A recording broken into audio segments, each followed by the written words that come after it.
Encore une semaine plutôt calme sur les marchés boursiers, voire même plutôt à la baisse, mais de pas grand-chose. On va regarder tout de suite le portefeuille pour faire le point.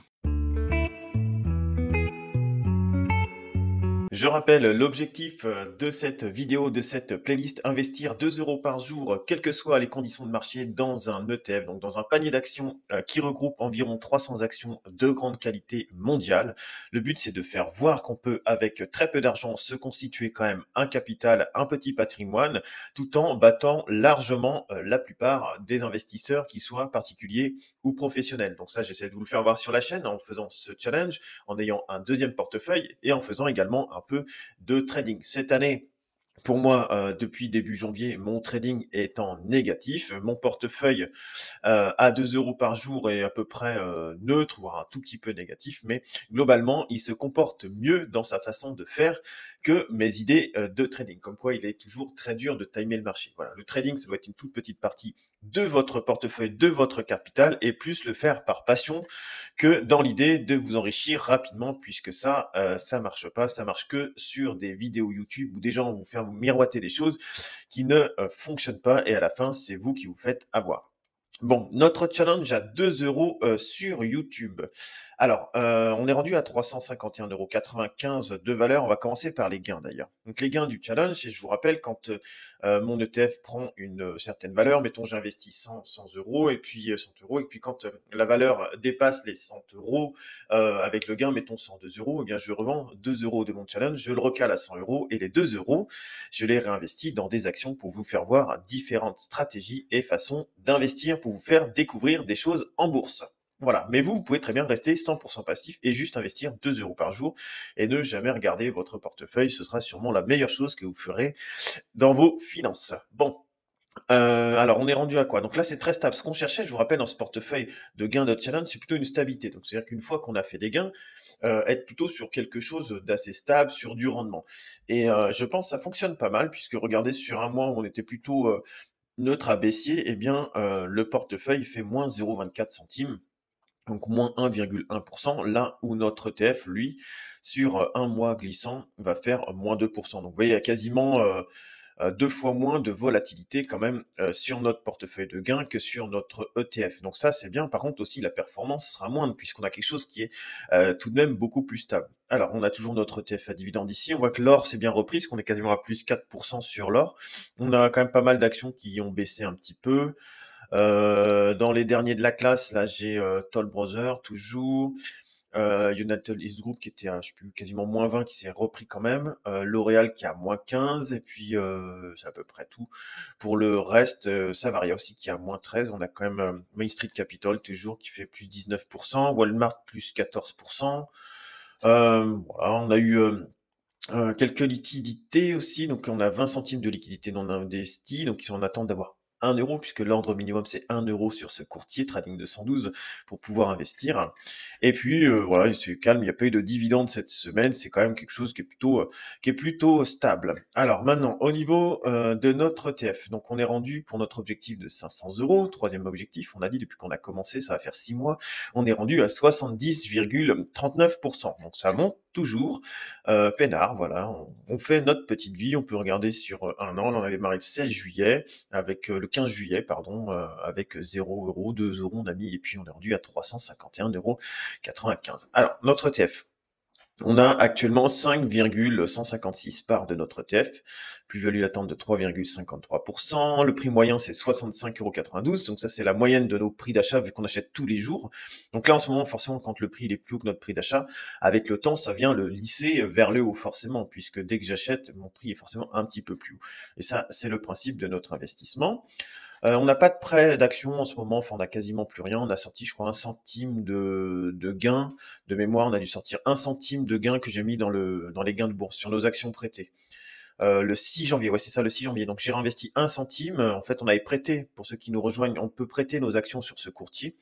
Donc j'avais mon ETF ici qui était en prêt, à peu près à 0,5% l'an, et puis il nous a généré 1 centime sur notre prêt d'action. Donc je le réinvestis dans mes gains. Le but, c'est que plus on va avoir dans mes gains du challenge, plus on va avoir de capital, à force avec nos 2 euros par jour, plus quand on va prêter notre ETF, par exemple, eh bien, on recevra d'argent en compensation du prêt de notre ETF, et puis on gagnera des sous là-dessus. Je rappelle que prêter un ETF, en gros, vous autorisez le courtier à prêter vos actions, pour quelqu'un qui va, mettons, shorter les actions ou peu importe, ceux qui vont faire du trading et derrière, en contrepartie, vous êtes rémunéré. Donc là, le courtier, lui, prend une marge pour pas, que vous soyez embêté, qu'on ne puisse pas vous rembourser votre ETF, ça c'est le principe.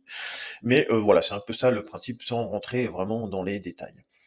Alors maintenant, ça on peut fermer, ça on peut fermer. On va se mettre en format semaine pour voir un peu. Parce qu'on peut penser qu'il y a beaucoup, enfin, qu'il y a de la volatilité. On se dit bon bah tiens, en ce moment ça marche pas très bien, c'est en train de baisser, c'est en train de ceci, cela. Vous voyez, on est toujours dans notre canal depuis le mois d'août ici. Voilà. On arrive sur le bord là. Je pense que dans une semaine ou deux, on aura la réponse de savoir si on va aller vers le haut ou vers le bas. Mais globalement, on est toujours dans notre canal, hein, donc c'est plutôt bon signe, sachant qu'on est assez quand même sur des marchés qui sont assez élevés. Donc pour moi, une correction du S&P 500, Nasdaq de 10-20%, ce serait pas forcément une mauvaise chose. Voilà, on reviendrait sur des basiques, sans remettre en cause la tendance haussière. Pour remettre en cause la tendance haussière, il faudrait vraiment baisser beaucoup plus bas que ça. Vous voyez, il faudrait sur du même si ça fait du -18, -17, -18 à un moment, voilà, il y a pas de raison que ça remette en tendance, en cause notre tendance. Donc, ouais. Allez, sur du -10, -15%, il n'y aurait pas de souci. On reviendrait retomber par là dans le temps, là, ce serait pas mal, sur les 60-61 euros. Et puis, on repartirait, ça nous laisserait de la marge pour remonter. On a toujours le RSI qui est au-dessus de la zone de neutralité. Donc là, il n'y a pas de problème. On est toujours acheteur dessus. Et puis, la MACD qui est largement au-dessus du zéro. Donc, comme d'hab, hein, quand je vous dis qu'on fait plutôt du long terme là-dessus, eh bien, en faisant du long terme, pour le moment, il n'y a aucun signe de vente. Alors, ça ne veut pas dire que vous ne passerez pas dans le rouge, hein, parce que la volatilité, ça fait partie des marchés, ça fait partie de ce type de placement. C'est-à-dire que vous pouvez faire quand on est du plus ou moins 20%, on est dans de la volatilité. Alors, c'est de la volatilité, certes, assez élevée, mais sur des marchés en moins de 20%, ça arrive quand même de temps en temps, pas tous les ans, mais ça arrive quand même de temps en temps. Donc ça, il faut le prendre en compte, que ça peut bouger largement, hein. Si je prends mon portefeuille, regardez que j'ai créé par exemple le portefeuille idéal 2025 là, sur une semaine, hein, je suis passé de, allez, on va prendre depuis quand j'ai créé tout début d'année, allez, on va le prendre ouais, sur une semaine, peu importe, de toute façon. J'avais mis 500 euros, j'étais à 502 euros au début de la semaine, je suis monté à 516 euros pour redescendre à 496. Vous voyez, donc là, il y a quand même pas mal de volatilité là-dessus, mais c'est un portefeuille qui est beaucoup plus dynamique, beaucoup plus exposé, donc il y aura beaucoup plus de mouvements que sur notre ETF ici ou sur nos gains du challenge. Voilà. Donc ça, c'était pour rappeler que dans l'investissement, quand on fait de l'investissement en bourse, il faut arriver à se détacher de cette volatilité-là et à se dire, bah, si notre indice baisse, eh bien, je peux en racheter plus pour moins cher. Là, au delta de ce que vous ferez sur des actions, moi, je vois souvent des gens qui me disent, bah oui, mais moi, je fais du DCA, je sais pas, sur l'action totale ou l'action, peu importe. C'est-à-dire qu'ils vont faire des investissements comme on fait là, récurrents, donc tous les mois ou toutes les semaines sur une action, et ils vont engranger cette action-là.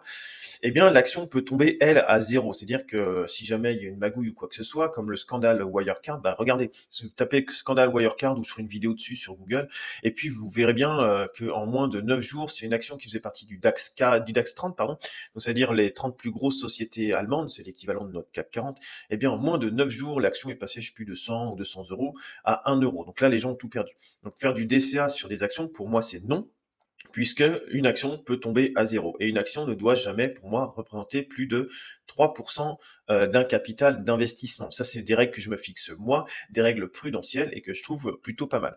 Maintenant, pour un indice, quand vous faites comme ça, pour ceux qui sont nouveaux sur la bourse, là, notre indice, nous, il y a à peu près 200, 300 valeurs. Il y a 300 valeurs dedans. Eh bien, mettons dedans, il y a Nvidia. Nvidia ou Apple, peu importe, qui représente entre 3 et 5%. Eh bien, si jamais du jour au lendemain, Apple venait à faire faillite pour une raison X ou Y, parce qu'il y en aura des sociétés qui feront faillite, ça fait partie de la vie des marchés, de la bourse et de la vie des industries, eh bien, elle sortira directement de notre portefeuille et elle sera remplacée forcément par une autre.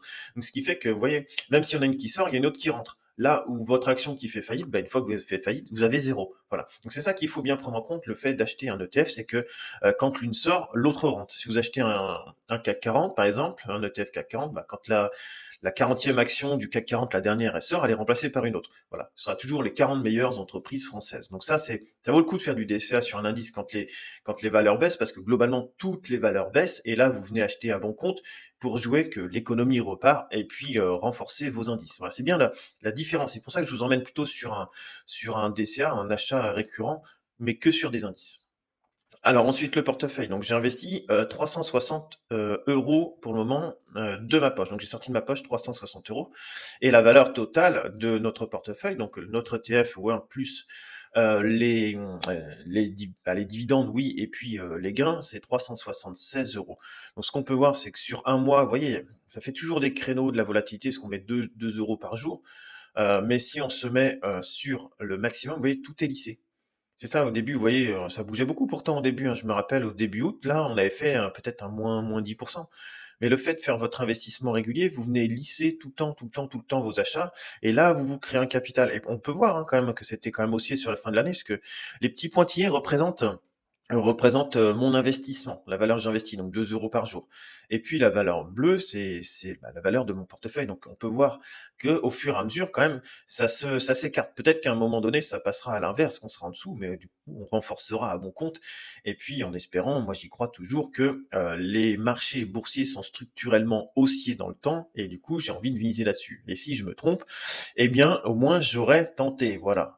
Mais globalement, depuis 200 ans, c'est ce qui se fait de mieux pour le moment. Ça veut pas dire qu'il y aura pas des -50, -80. On ne sait pas, le Nasdaq a déjà fait un -80. En 2022, le Nasdaq, c'était -50, ça peut arriver. Mais globalement, après, c'est quand même reparti sur des plus hauts.